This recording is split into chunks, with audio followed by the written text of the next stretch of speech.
So this is Helen doing the back block routine. First of all, she's just going to iron out her spine and find any tight little spots in her back. So she's going to bring one knee up to her chest and then the other.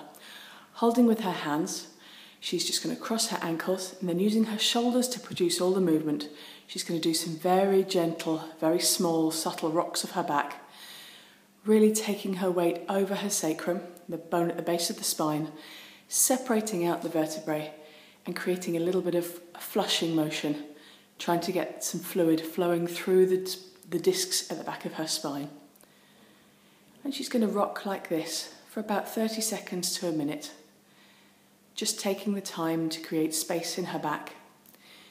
And we really want this to be an under the radar sort of exercise, so that everything's very, very relaxed. Her tummy muscles are relaxed, buttock muscles are relaxed, all the movement comes from her shoulders. And then she's going to put one foot down and then the other. And then she's taking the brick and placing it underneath her sacrum, the bone at the base of her spine. So it's under her bottom, not under her back. Different people will find different places more comfortable, and the most comfortable place for the brick is always the right place. She's then going to slide one foot down straight and then the other. And this will produce a strong but fairly comfortable pull down her spine. And she's then going to completely relax. She's going to let her feet go, let her calves go, let her thigh muscles relax, and let her back drape off the edge of the brick. And what you can see in this position is that her pelvis is raised above her thorax, and this is the anti-sitting position. This stretches out the spine and really gives the discs a bit of a drink. And again, she's been there for about a minute, so then she will slide one foot back up towards her bottom and slide the other foot back up. Squeeze her glutes gently as she lifts off the brick, takes the brick out, rolls back down bone by bone, and then goes back to knees rocking. One knee up, other knee up, cross the ankles and gently rock. And again, everything stays relaxed.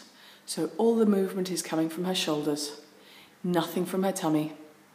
It's a really relaxed exercise. The more relaxed this is, the more we'll be able to get a stretch into the ligaments and the discs at the back of the spine, rather than stretching out the muscles. And we really want to get very deep for this exercise. And if you find a single tight spot, then really focus on that. And that might be slightly to the side, it might be in the middle, or you might not find one, and that's okay too. But just keep going with this exercise because it encourages fluid to flow around your spine.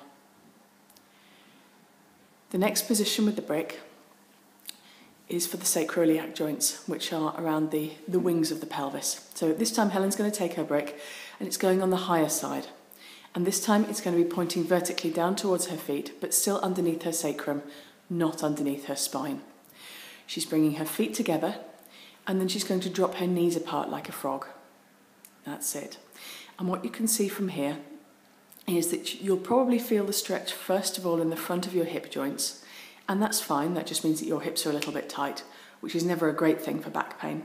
So it's a good idea to stretch out the front of the hips anyway, so this is a good stretch for that. But as you get more used to this stretch, and as your hips start to stretch out, you'll start to feel it more at the back, where the brick is pushing upwards. And that's when you'll start to feel it in the sacroiliac ligaments, which are some of the real shock absorbers for the spine. And again, she's just completely relaxed. There's no pushing down, she's not forcing her knees down. Everything's just very relaxed. Let it all go floppy.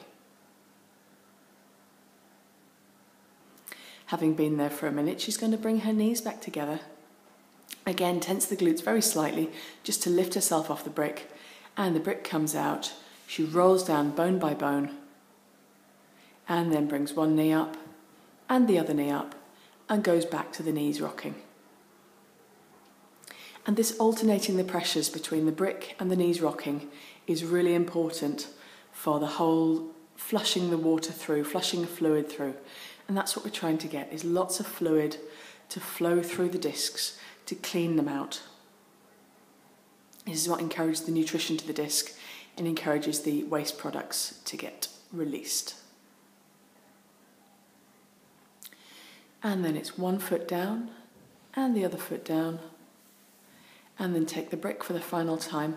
And we're back to the first position for this one, so it's completely straight across the pelvis, and then she's going to lift up, put it underneath her sacrum, again finding the most comfortable spot for the brick, which for some people is higher or lower, but it's always under the sacrum.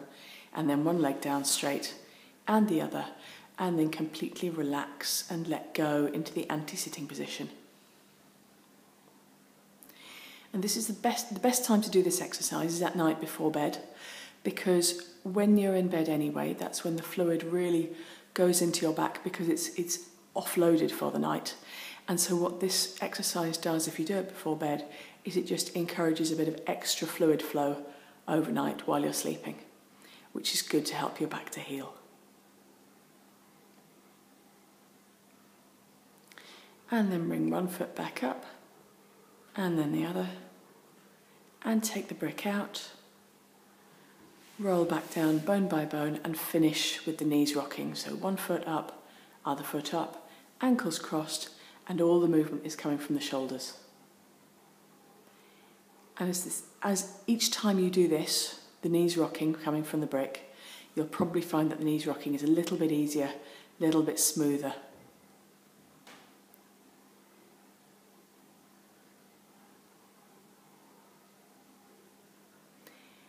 And that's it, your back is flushed out.